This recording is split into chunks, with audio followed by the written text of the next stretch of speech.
Buenas noches. Los candidatos al gobierno del Estado de México se replegaron este lunes. Ninguno quiso llamar especialmente la atención, como si estuvieran esperando las encuestas que también esperan hasta el último momento para publicarse. Ni siquiera Andrés Manuel López Obrador animó el antepenúltimo día de campaña. ¿Acaso el perredista Juan Cepeda salvó este lunes de pausa y tanteo y lo animó jugueteando?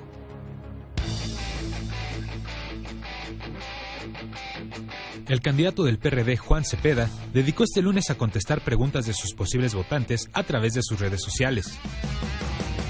Pero hubo algunas que se salieron del guión político, como esta, en la que le preguntaron si un voto por Juan Cepeda significaría más conciertos de metal para el Estado de México.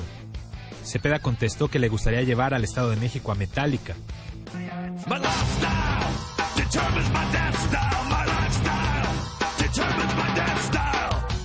Pero también le preguntaron si un voto por él detendría a un villano del cómic de los Avengers. Juan Cepeda contestó que el universo Marvel no está en la jurisdicción del Estado de México, pero aseguró que si los Avengers piden su apoyo, les mandará a la policía estatal. Y aprovechó para pintar al candidato del PRI, Alfredo del Mazo, como su enemigo a vencer.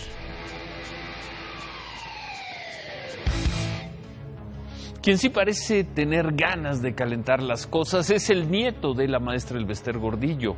López Obrador explota cuando le hablan del pacto Delfín-Elvester en el Estado de México y dice que eso no es cierto, que es una calumnia. Pero el nieto de la maestra, el joven ex diputado federal del partido Nueva Alianza, René Fujiwara, alguien de todos los afectos de la maestra Elvester, tuiteó esto el fin de semana.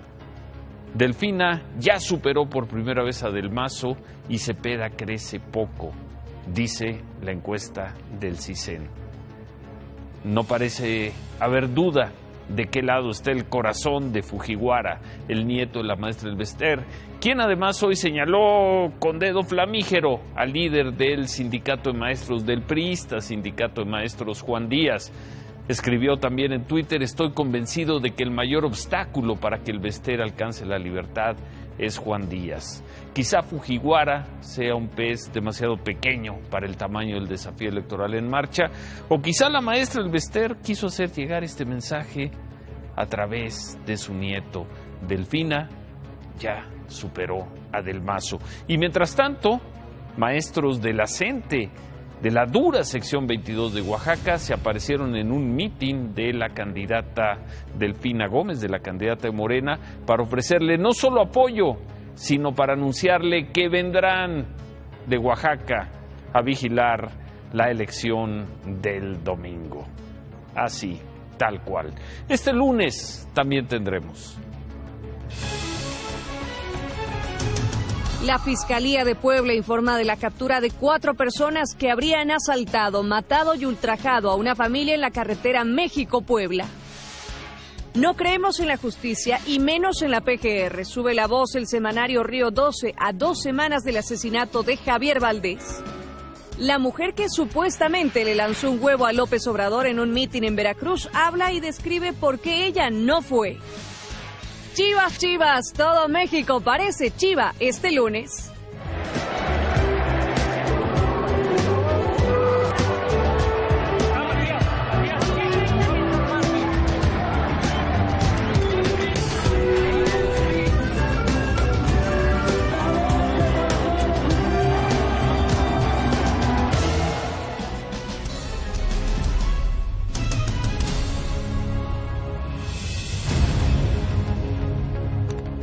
Autoridades de Puebla anunciaron la detención de los supuestos responsables de agredir a una familia en la autopista México-Puebla, donde un bebé fue asesinado y 2 mujeres fueron agredidas sexualmente. Hechos que se registraron a principio de mes. Según se dijo hoy, las víctimas identificaron plenamente a los detenidos. La Fiscalía General de Puebla detuvo a Zenén, alias El Flaco, a Carlos Giovanni, Emanuel alias El Chiapas y a Fidel El Fide, a quienes acusa de ser los presuntos responsables del robo, homicidio y violación contra los miembros de la familia Vázquez, delitos cometidos la madrugada del pasado 2 de mayo en la autopista México-Puebla. Los 4 involucrados fueron detenidos junto con otros 2 sujetos el pasado 26 de mayo, cuando planeaban cometer otro asalto en la autopista México-Puebla. Dicha organización es conocida en la zona como la Banda del Güero, dedicados al robo con violencia en San Martín Texmelucan. Los detenidos fueron identificados a partir del rastreo de los teléfonos robados a las víctimas. Los aparatos telefónicos registraron llamadas entre la madrugada del 2 y el 4 de mayo. También se logró establecer que los probables responsables entre las 11 de la noche del 1 de mayo y la 1 a.m. del 2 de mayo se encontraban en la autopista México-Puebla y una vez cometido el ilícito se dispersaron y cada uno se trasladó a su domicilio. Los 4, de acuerdo con la Fiscalía de Puebla, fueron plenamente identificados por las víctimas. Sin embargo, la Fiscalía de Puebla descartó que Orlando Xolapa Sánchez, detenido el 17 de mayo por la Policía Federal, haya participado en el ataque a la familia Vázquez, pues aseguran que las víctimas no lo identificaron como uno de los agresores. A ver, se descartó el caso de este señor Orlando Xolapa. La Comisión Nacional de Seguridad informó a Imagen, le preguntamos a Imagen Noticias, que nos dijo que están trabajando junto con la Fiscalía de Puebla para vincular a Orlando Sánchez, este hombre detenido el 17 de mayo, con los sujetos presentados hoy por las autoridades estatales. Esto luego de que la Fiscalía de Puebla dijo hoy que Xolapa, que fue detenido por la Policía Federal por supuestamente participar en este crimen, no había sido reconocido por las víctimas como uno de los agresores. La Comisión Nacional de Seguridad informó también que la investigación de la Policía Federal continúa abierta y en coordinación con la Fiscalía de Puebla, pero quizá hoy la Fiscalía de Puebla haya cometido un error que puede tener consecuencias en el proceso al decir que el señor Xolapa, Orlando Xolapa, no es uno de los agresores. ¿Por qué lo dijo así la Fiscalía? El secretario de Gobernación, Miguel Ángel Osorio Chong, informó que el gobierno federal trabaja en una estrategia de combate al robo de combustible, principalmente en Puebla y Veracruz. Hoy, en la reunión de seguridad en Veracruz, el secretario Osorio Chong insistió que el combate se va a dar contra quienes roban el combustible, desde luego, pero también contra quienes lo distribuyen, venden y compran. Ismael Bojorquez, el director del semanario Río 12, explicó en su columna titulada Protestar el llamado de Javier Valdés, que a 2 semanas del asesinato de Javier, ninguna autoridad, ni federal ni estatal, les ha dado claridad sobre los responsables del crimen.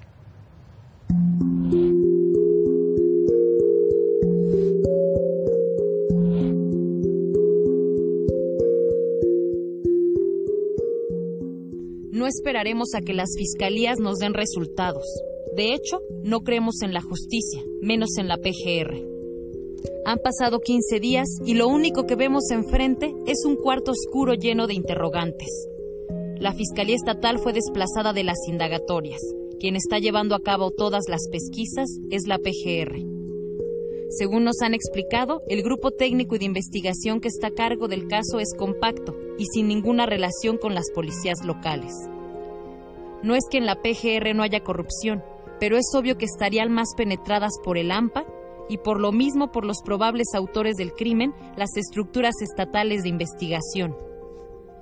Pero no hay cheques en blanco para nadie y no tienen mucho tiempo para saciar la demanda de justicia. No hay un crimen en México que haya suscitado tanto repudio en el mundo como el de Javier Valdés, y eso tiene que marcar una diferencia. Nunca nuestro México había sido tan inseguro como ahora, pero tampoco nunca un asesinato había concitado un hasta aquí tan inequívoco. ¿Es ahora de pie o nos sentamos a esperar quién sigue?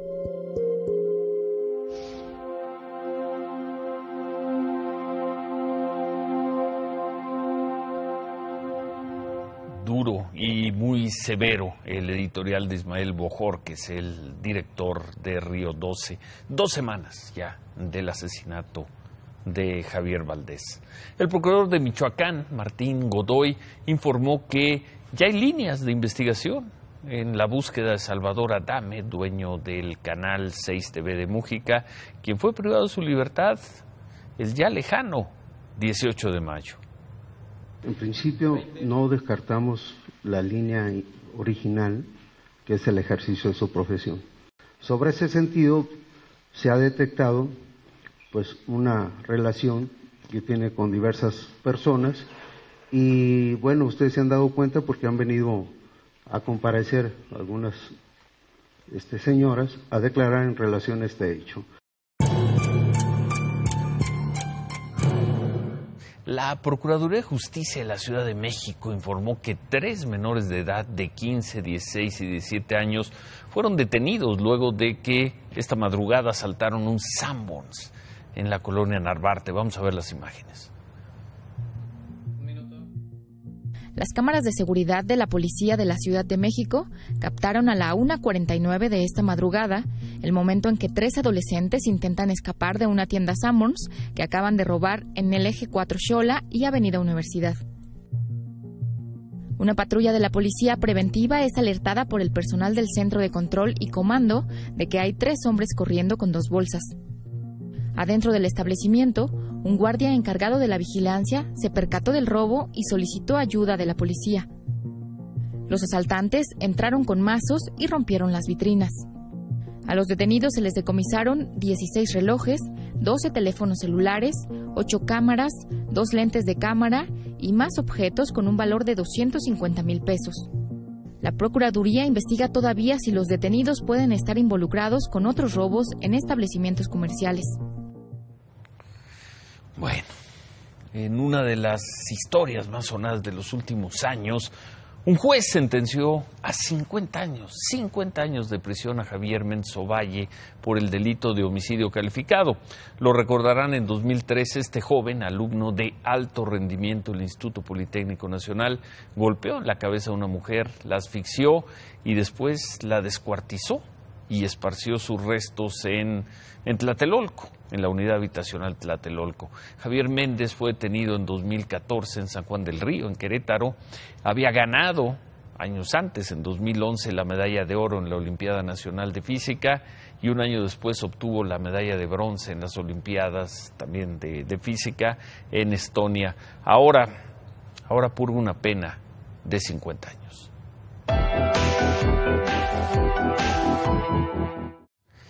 Bueno, no falta nada ya para la elección del Estado de México.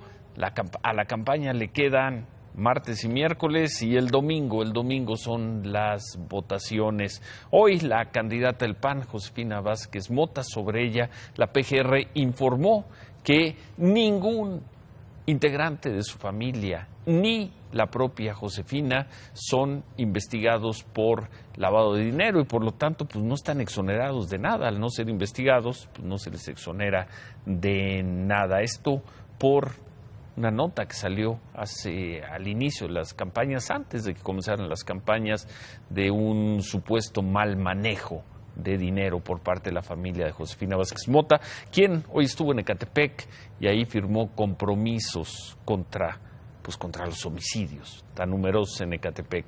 La candidata morena, Delfina Gómez, visitó Teotihuacán, denunció la aparición de espectaculares, presuntamente del Partido del Trabajo, en los que promueven votar por Óscar González, el candidato que declinó por Delfina el viernes. Según Delfina, estos espectaculares estarían buscando confundir a los electores. El candidato del PRI, Alfredo del Mazo, hoy tuvo actividades privadas, estuvo en entrevistas en distintos medios. Del Mazo pidió a los mexicanos analizar el perfil y la trayectoria de cada uno de los candidatos antes de votar.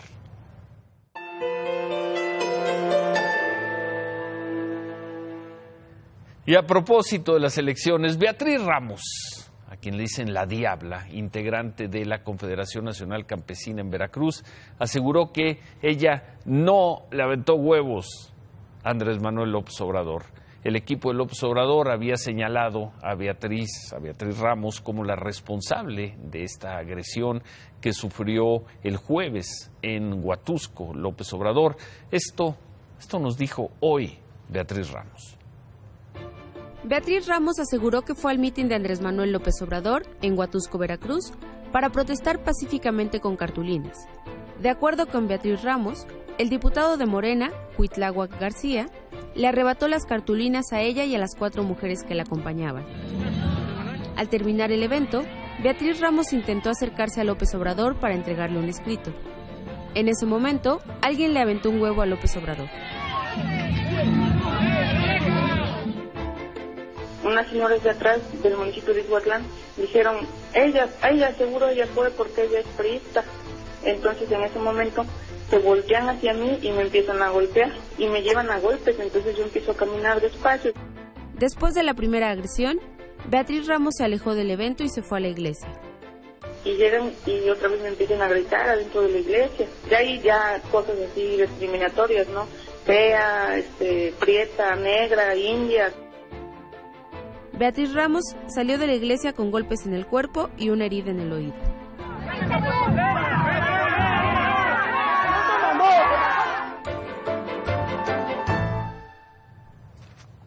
Bueno, esta tarde estaba programado un careo entre la diputada local de Veracruz, Eva Cadena, con la hermana del fiscal de la entidad, Ana María Winkler, pero el careo no tuvo lugar, ya que la diputada Eva Cadena, esta mujer que pues recibía dinero que apareció en los videos, supuestamente dinero para López Obrador, bueno, pidió reprogramar la cita. El careo es parte de la investigación que se sigue contra Eva Cadena por estos hechos, por el supuesto dinero ilegal para la campaña de López Obrador. Eva Cadena era candidata de Morena en el municipio de Las Chuapas, salieron los videos y pues le quitaron la candidatura.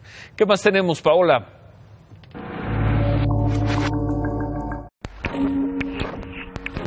El 18 de julio vence el plazo para que los estados tengan listo su nuevo sistema anticorrupción, pero 3 entidades ni siquiera cuentan con una propuesta de ley en el Congreso local. De acuerdo con el Instituto Mexicano de la Competitividad, los más rezagados son Baja California, Campeche, Ciudad de México, Chihuahua, Colima, Guerrero, Hidalgo, Jalisco, Quintana Roo, Tabasco, Tamaulipas, Tlaxcala y Veracruz.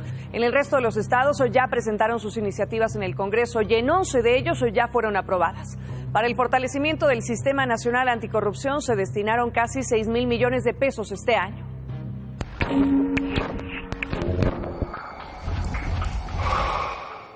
Hoy fue entregado el Premio Internacional Carlos Fuentes a la creación literaria en el idioma español al poeta mexicano Eduardo Lizalde. Su legado como poeta, ensayista y traductor ocupa ya un lugar privilegiado en las letras mexicanas.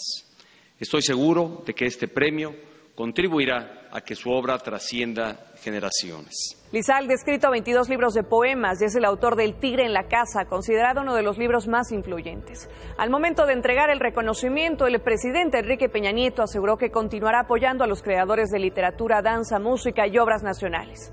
Eduardo Lizalde agradeció la oportunidad de ser el primer mexicano al ser reconocido con esta distinción y recordó el trabajo de Carlos Fuentes. Carlos Fuentes fue, desde su presencia juvenil en México, imprevisible y sorprendente.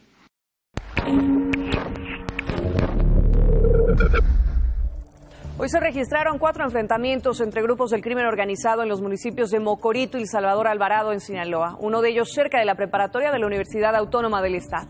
La Secretaría de Seguridad Pública informó que durante los enfrentamientos murieron 4 personas y 10 resultaron heridas, las cuales están en calidad de detenidos. Las autoridades también informaron que se aseguraron armas de uso exclusivo del Ejército y 8 automóviles.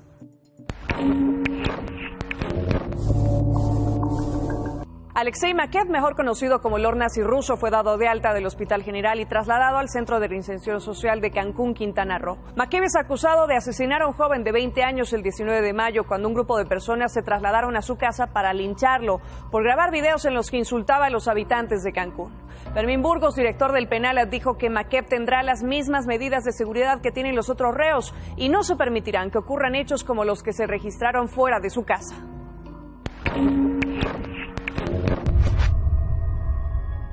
La Procuraduría de Justicia de Baja California Sur informó que fue despedido el perito auxiliar del Servicio Médico Forense de Cabo San Lucas, que se tomó una selfie en la morgue con un cadáver antes de realizarle una necropsia y la compartió a través de sus redes sociales. El procurador Erasmo Alamilla informó que el despido del perito de reciente ingreso se hizo en apego a las disposiciones de ley y dijo que no se van a tolerar este tipo de acciones.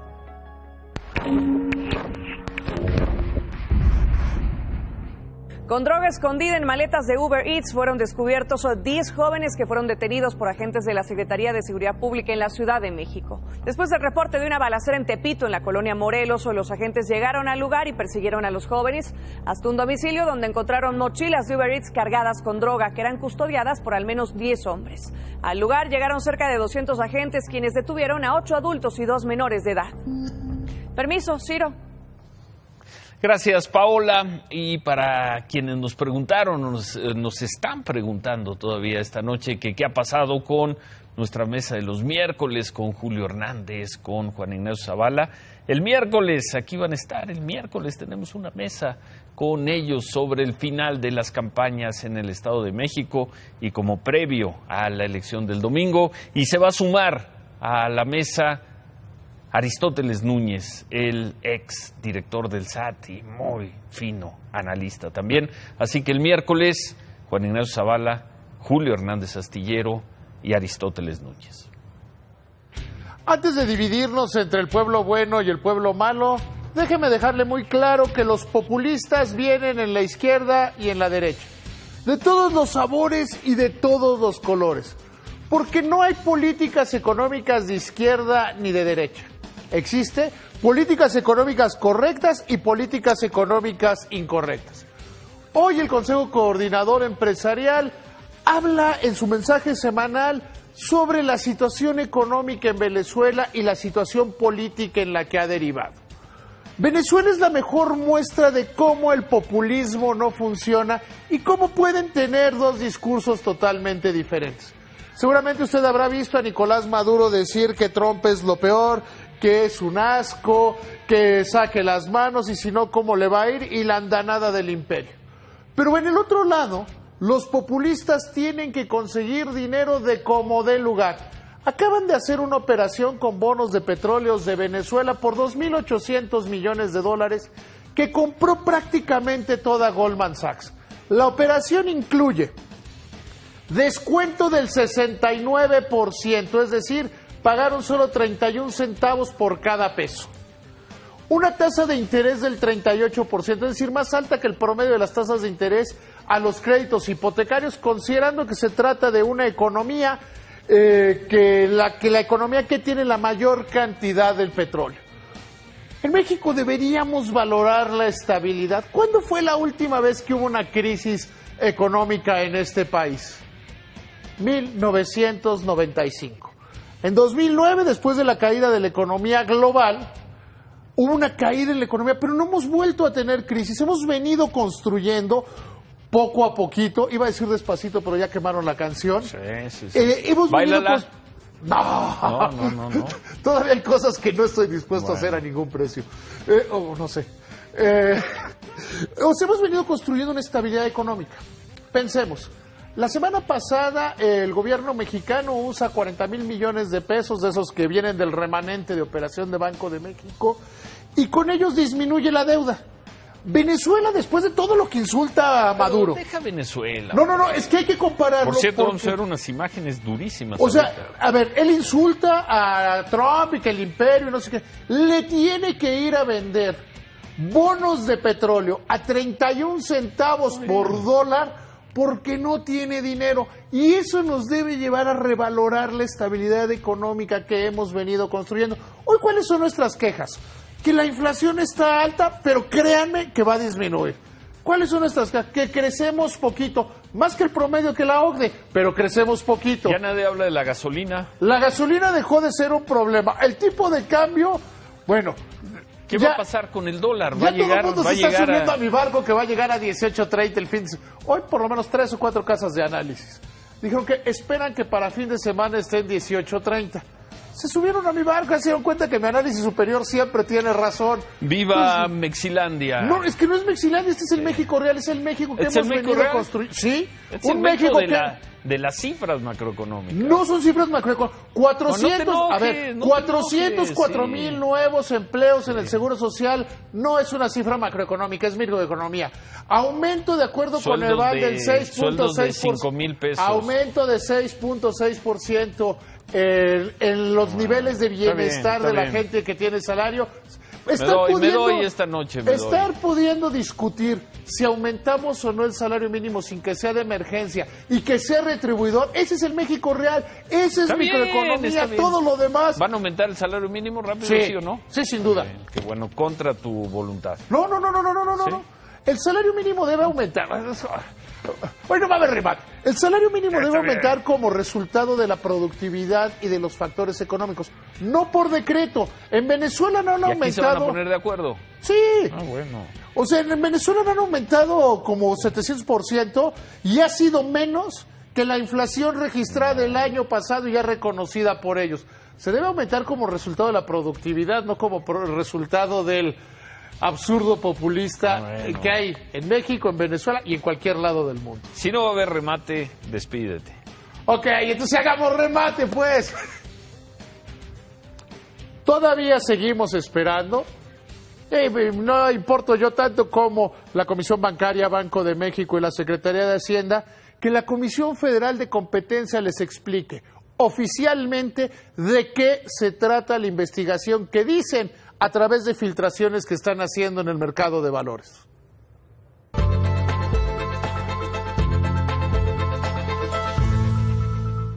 El presidente de Venezuela, Nicolás Maduro, dijo que grupos extremistas encabezan a la oposición. Los culpó de la violencia durante los 59 días ya de protesta. Hoy, uno de los más visibles y más importantes líderes opositores, el hombre que enfrentó a Maduro en las últimas elecciones presidenciales, Enrique Capriles, fue agredido, fue lastimado, fue lesionado. Vamos a ver las imágenes.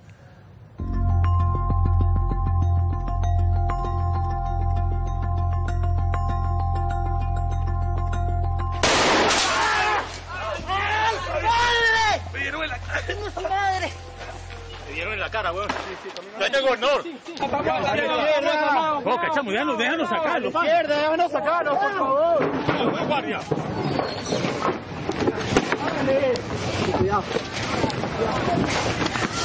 Dámelo. Vaciaban los gases como si no sé qué querían, era matarnos. Eso era lo que querían. ¿Qué carajo tienen en la mente? ¿Qué querían? ¿Que nos pusiéramos de rodillas? El ex candidato presidencial Enrique Capriles y otros líderes opositores salieron lesionados en los enfrentamientos con la policía durante las protestas de esta tarde contra el gobierno de Nicolás Maduro. Hay que hacer hoy una revisión de lo que ocurrió porque nunca habían reprimido al pueblo como lo reprimieron hoy, 29 de mayo del 2017.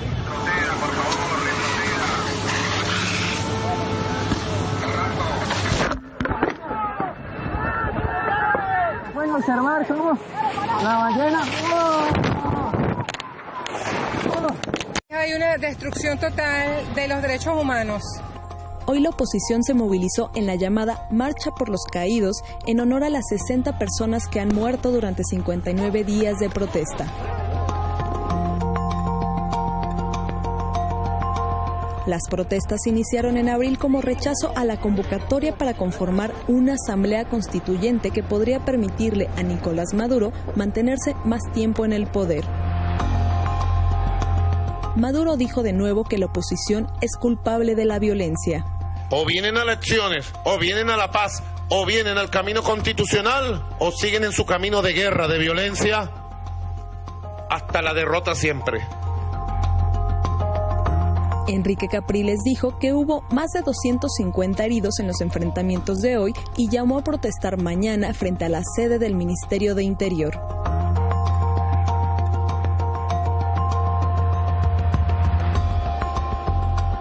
¿Cuántos muertos más necesita Maduro?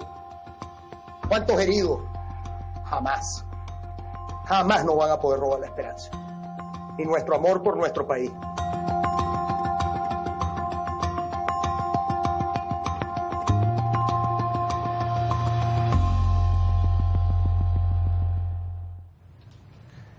Terrible. Congresistas demócratas de Texas denunciaron que el republicano Matt Rinaldi pidió a la Agencia de Inmigración y Aduanas de Estados Unidos que mandara agentes a la Cámara de Representantes, donde se desarrollaba una protesta de migrantes indocumentados. Protestaban contra una ley estatal que prohíbe la ciudad de santuarios. El republicano pedía disolver la manifestación que se dio adentro de la Cámara.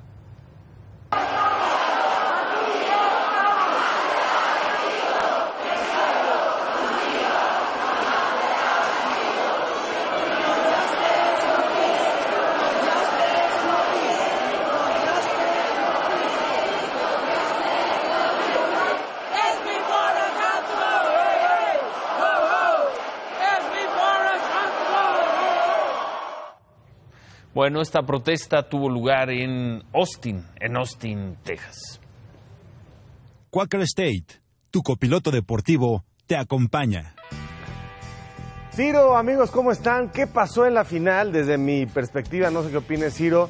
Chivas lo hace bien, no le estoy quitando mérito a Guadalajara, lo hace bien, pero Tigres lo hace muy mal. Y es la irregularidad del fútbol mexicano. Tigres hace una gran liguilla y llegan los 180 minutos definitivos y desaparece. Sí lo condiciona tácticamente Chivas, pero a mi entender viene muy abajo el nivel de Tigres. Vamos a ver, Ciro, 10 momentos que desde mi punto de vista marcaron la eliminatoria en ambos partidos. Miren esto es al arranque. Dueñas la vuela, es el partido de ida, momento 1. Después tenemos un error de Guzmán, se convierte en gol de Pulido. Momento 3 de la final, en la ida también Guzmán falla y es gol de Pizarro. Los Tigres se quisieron lavar en el árbitro por la última jugada que es penal, pero no tiene ningún sentido. ¿Y qué les parece esta entrada? Aquino sobre Pizarro, debió ser roja. Después Guiñac con la contribución de Cota y Ponce hace el 2-2. 5 momentos clave del partido de ida. Y en la vuelta, aquí la salida oportuna de Cota, cuando Dam produjo muy poco y por poco se queda con la pelota. Golazo de Pulido, no suelta el empeine, sino que dirige con la parte interna una anotación de Museo. Cota ganándole a Sosa un mano a mano. Después, la falla de Guiñac, que estuvo todo el tiempo protestando, pero tuvo de estas que son muy inusuales en él. Y finalmente, el penal no marcado a los Tigres. Está clarísimo que no saben los equipos mexicanos y gran parte de la prensa, pues analizar en un contexto de la suma de valores. Por eso estamos todavía con el no era penal abajo, de Holanda-México. Pero ¿por qué vienen muy abajo? Chivas jugó muy bien, el rival cuenta. Chivas jugó bien, pero me parece que Tigres juega muy mal. Así tengo esa reflexión de ambas, posturas en esta gran final. Recordar que Guadalajara tenía mejor posición en la tabla, ¿no? Y si hubieran firmado los de Almeida el empate en el juego en el Volcán, lo hubieran hecho, sacaron un gran 2-2. Pero esto, vamos ahora a cosas lamentables. Vean lo que ocurre, barriobajeras totalmente entre Dueñas y Ponce. ¿Qué ocurre?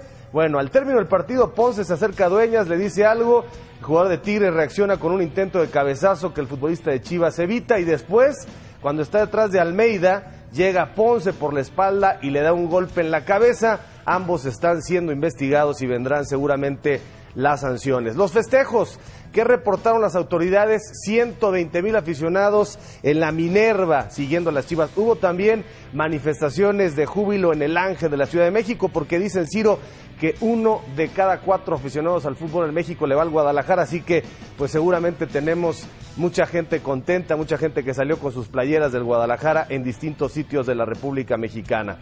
Otras noticias, Ernesto Valverde, de 53 años, nuevo técnico del Barcelona, jugó ahí bajo la dirección técnica de Cruyff, un jugador con 29 participaciones, 10 goles, estuvo ya con equipos como el Bilbao, como el Español, dirigió en Grecia, es el sustituto de Luis Enrique.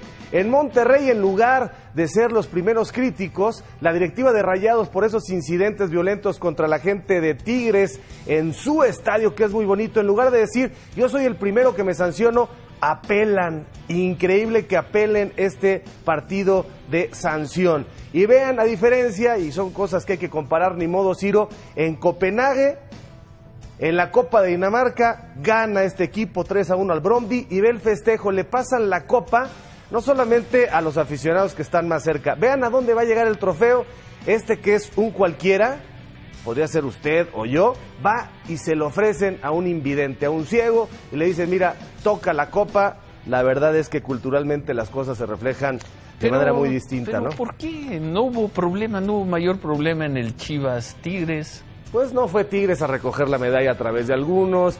Guiñac insultó un reportero. En la pues sí, Guiñac mojó un reportero de Televisa. No fueron buenos perdedores algunos de los jugadores de Tigres, la verdad. Y más, mira una bronca, más caliente el fútbol mexicano que el danés. Javier. Sí, bueno, por supuesto, ¿no? Otro tipo de temperamento. Y para terminar, Ciro, bronca hoy en Grandes Ligas, Gigantes San Francisco contra Nacionales de Washington. Vean lo que ocurre, ya trae a cola. Están desde luego 2-0 y es un golpe totalmente a propósito, lo que provoca que se moleste Bryce Harper de los Nacionales. Se va con todo frente a Hunter Strickland porque en la serie adicional del 2014 Harper le conectó par de cuadrangulares a Strickland y le dio la vuelta al cuadro, volteándolo a ver de manera amenazante. Esto ocurrió pues hace unos instantes en Grandes Ligas. Aquí ya se hubiera armado el gran escándalo y tendríamos cámaras. Esto de alguna manera es permisivo, pero Grandes Ligas ya analiza también que no haya sanciones leves. Estos se van sancionados de manera mucho más dura. Y bueno, la carita de Tiger Woods, lo agarraron borracho esta mañana, 8 horas en la cárcel. Desde que pagó su divorcio de $750 millones, no la ha vuelto a ver. Y bueno, pues es una triste historia. Chivas fue mejor. Chivas fue mejor, pero Tigres jugó muy mal. No. Quaker State, tu copiloto deportivo, te acompaña. Hacemos un corte y al regresar, otra vez desastre por las lluvias, no solo en la Ciudad de México, sino en otros lugares, y una misa por la muerte de la joven Lesbi en Ciudad Universitaria. Volvemos. Pues se llevó a cabo una misa en las instalaciones del Sindicato de Trabajadores de la UNAM para recordar a la joven Lesbi Rivera Osorio, cuyo cuerpo fue encontrado hace 27 días en la Facultad de Ingeniería de la UNAM. Sus familiares se quejan de que ni siquiera conocen qué líneas de investigación sigue la Procuraduría de Justicia de la Ciudad de México para esclarecer este homicidio. A eso le apostamos. A eso llamamos a las autoridades en todos los niveles a que cumpla con su función. Son gobierno que asuman su responsabilidad como gobierno. Son gobierno que asuman el compromiso de hablar con la verdad y de llegar a la justicia, no solo en el caso de mi hija, sino en el caso de todos y cada uno de las personas que han muerto en este país. Y por tercera vez en lo que va de mayo, y todavía nos quedan 2 días, por tercera vez volvió a llover durísimo en el sur de la Ciudad de México. Ya olvidémonos del caos vial en Periférico, en Tlalpan, sino que, bueno, inusual estas lluvias en marzo, inusuales. La sala de sesiones del Instituto Electoral de la Ciudad de México se inundó. El agua alcanzó ahí 80 centímetros. El sistema de aguas de la ciudad reportó varios encharcamientos, como los llaman, principalmente en Xochimilco, Tlalpan y Coyoacán. También se reportó caída de árboles en distintos lugares. Marisa, ¿cómo estás? Buenas noches. Estás en el sur de la Ciudad de México, en Santa Úrsula, Cuapa. Buenas noches. Ciro, buenas noches. Nos encontramos sobre Avenida Estadio Azteca, a un costado del Estadio Azteca en Villa Santa Úrsula, Coapa, en donde, bueno, están habiendo fuertes afectaciones a la vialidad debido a las inundaciones, como puede ser a mis espaldas y como nos están salpicando aquí a un costado mío. Pues el nivel del agua rebasa, digamos, los 15-20 centímetros de la acera y pasamos muchos minutos en el coche sin podernos mover. Ahora parece que el tráfico comienza a fluir más. Aquí en el sur de la ciudad, pues las delegaciones más afectadas, según información de la Secretaría de Protección Civil, son Xochimilco, Iztapalapa y también Tláhuac, Tlalpan y Coyoacán. Vamos a permanecer en la zona, pero pues hay mucho enojo por parte de la ciudadanía, como suele haber en situaciones como estas, pues y la gente preguntándose si no se pueden de verdad prever. Todos los años es lo mismo. Gracias, Ciro. Regreso contigo. Gracias, Marisa. Y la pregunta de siempre, ¿no? Sí, llueve mucho, La gente no se preocupa por dejar de tirar basura, se tapan las coladeras y es el círculo vicioso de toda la vida y ahí están las inundaciones. Vamos a hacer una pausa y al regresar un poco más sobre las campañas y lo que viene para los próximos días en el Estado de México. Volvemos. Terminan las campañas y algo habrá que celebrar. No aparecieron expedientes extraños contra los adversarios del PRI. La PGR no jugó en estas campañas, ni siquiera en el ya archivado asunto contra los familiares de Josefina Vázquez Mota. Ni siquiera ese expediente parece haber salido de la PGR.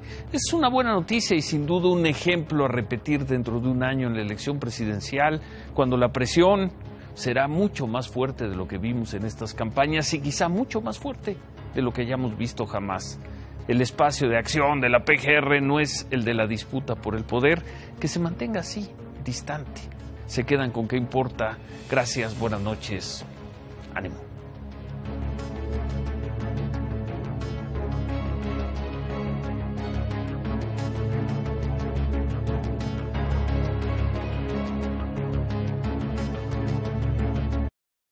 Imagen Noticias con Ciro Gómez Leiva, lunes a viernes 10:30 p.m.